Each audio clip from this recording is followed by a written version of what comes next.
When was the last time you noticed someone in the street and they made you turn and look just by what they were wearing, and you thought to yourself, they look cool, smart, individual?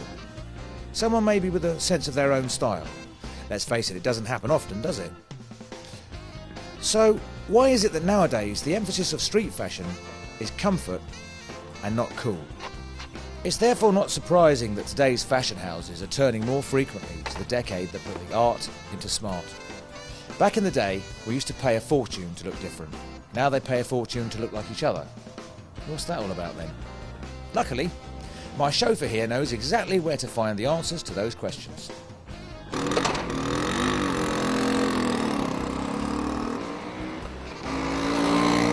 Friends of mine had a band called the Redcoats in our youth club, and they went to this competition, Battle of the Bands.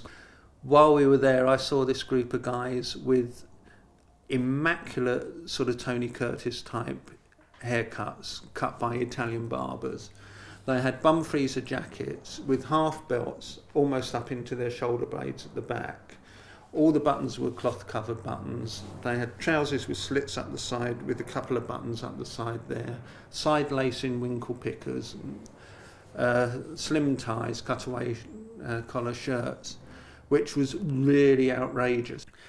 And I went up to these guys and I just said, completely naively, I just said, "Why are you dressed like that?" And they said, "Oh, we're modernists," and just turned, like a snooty turn away, who is this jerk, asking us these stupid questions, But that's the first time that I heard the word modernist.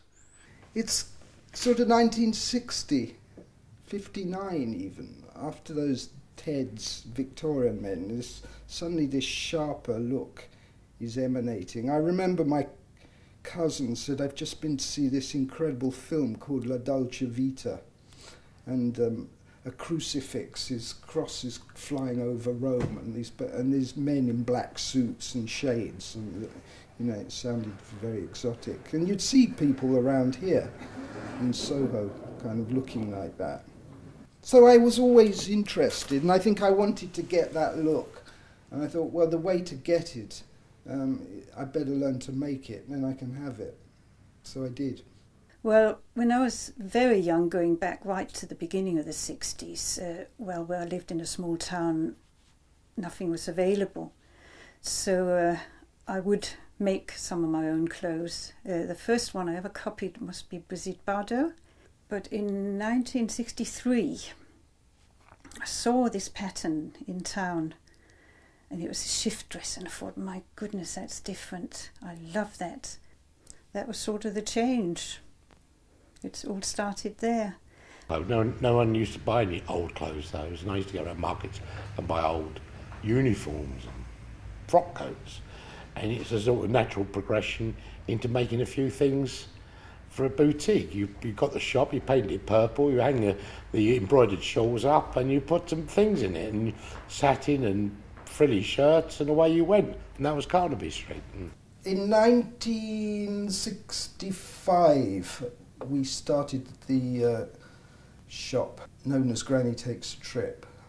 I was pulled in because I had the tailoring knowledge, and my two partners had been buying up Victorian stuff all over the place, and thought I would be a very useful member because I could help rejig it, which is what we were doing.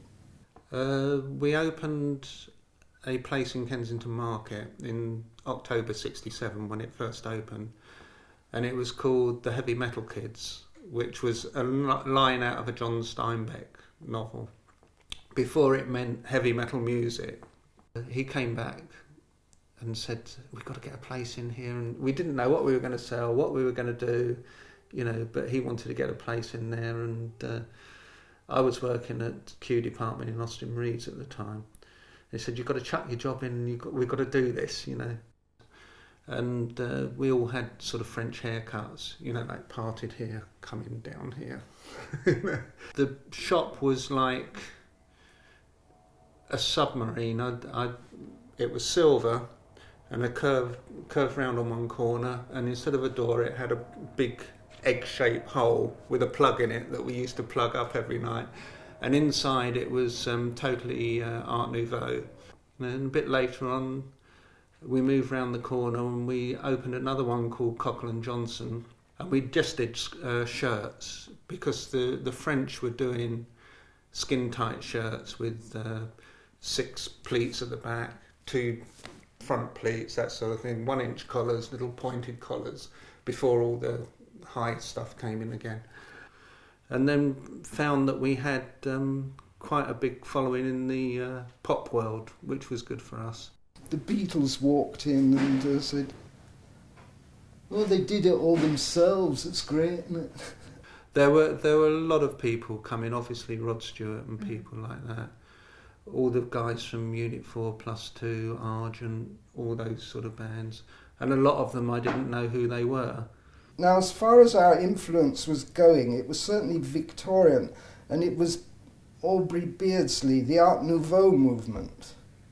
I'd completely gone out of mod and sharp suiting, and everything became a bit more flowy and decadent.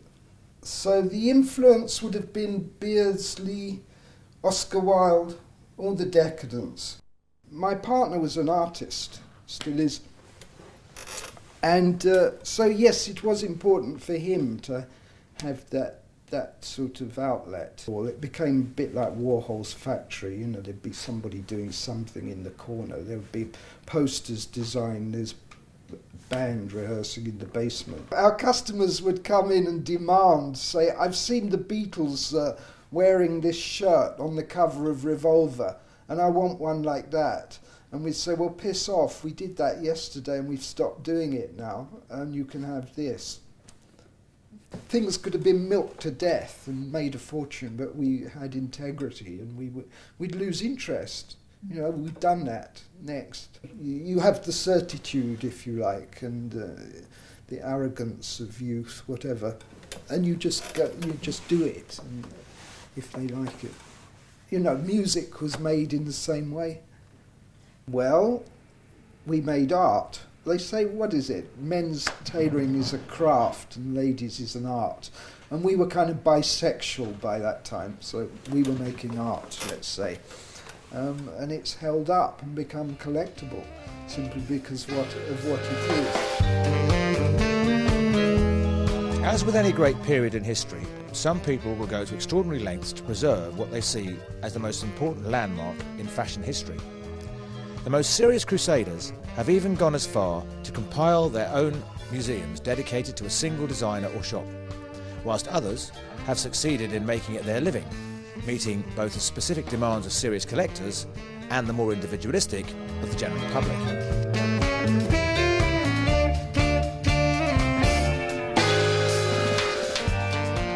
When I realised I was becoming a collector as opposed to just somebody that really liked one type of clothing was when I looked in my wardrobe and I couldn't get any more in. And I looked at it and it was just all Bieber, and I thought, hold on, there's a bit of a theme going here. I would say when I had about 40 Bieber pieces, I really started to seek it out then. And I think today, well, I got to over 500 pieces.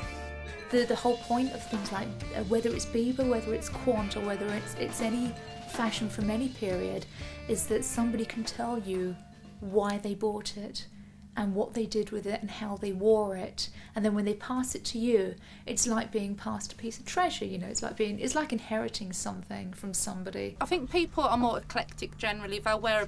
They can have a bit of everything. I think you don't get 100,000. There's not many people that come in that are top to toe 60s or top to toe 70s sort of every day.